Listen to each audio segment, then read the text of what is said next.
कार्यकर्त्यांकडून अकोला येथील विश्रामगृहात अमोल मिटकरी यांच्या गाडीची तोडफोड करण्यात आली। यावर राष्ट्रवादीकडून गुन्हे दाखल करण्याची मागणी होत आहे। अमोल मिटकरी यांनी राज ठाकरे यांना वसुलीबाज म्हटलं होतं। यावर मनसे कार्यकर्त्यांनी आक्रमक भूमिका घेत अमोल मिटकरी यांच्या गाडीची तोडफोड केली। यावर मनसेचे महाराष्ट्र राज्याचे सरचिटणीस यांनी आणखी आक्रमक भूमिका घेत म्हटले आहे की वारंवार एखादा सुपारीबाज माणूस राज ठाकरे यांच्यावर बोलणार तर आज न उद्या मनसे सैनिक सुपारी फोडणारच होते। त्यांनी त्यांची औकात ओळखून बोलावं हे फक्त संकेत आहे। आता फक्त गाडी फुटलेली आहे। महाराष्ट्रभर मनसे सैनिकांचा जाळा पसरलेला आहे। त्यामुळे अमोल मिटकरी यांनी बेताल वक्तव्य करू नये म्हणजे झालं।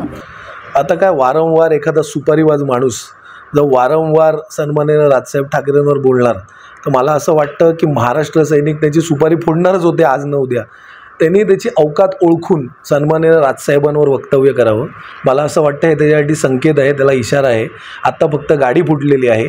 महाराष्ट्रभर महाराष्ट्र सैनिकांचा जो काय जाळा आहे तो पसरलेला आहे। सन्माननीय राजसाहेब ठाकरेंना मानणारा हा मोठा वर्ग महाराष्ट्रात आहे। अमोल मिटकरींना मला असं वाटतं की आज फक्त गाडी फुटली आहे, त्यांची सुपारी फुटू नये, त्यांनी कुठे त्यांच्यावर अजून काय ओढून येऊ नये म्हणून त्यांनी आत्ता आपले बेताल वक्तव्य सन्माननीय राजसाहेब ठाकरेंबद्दलचे थांबवावे, आम्हाला वाटतं त्यांना इशारा आहे।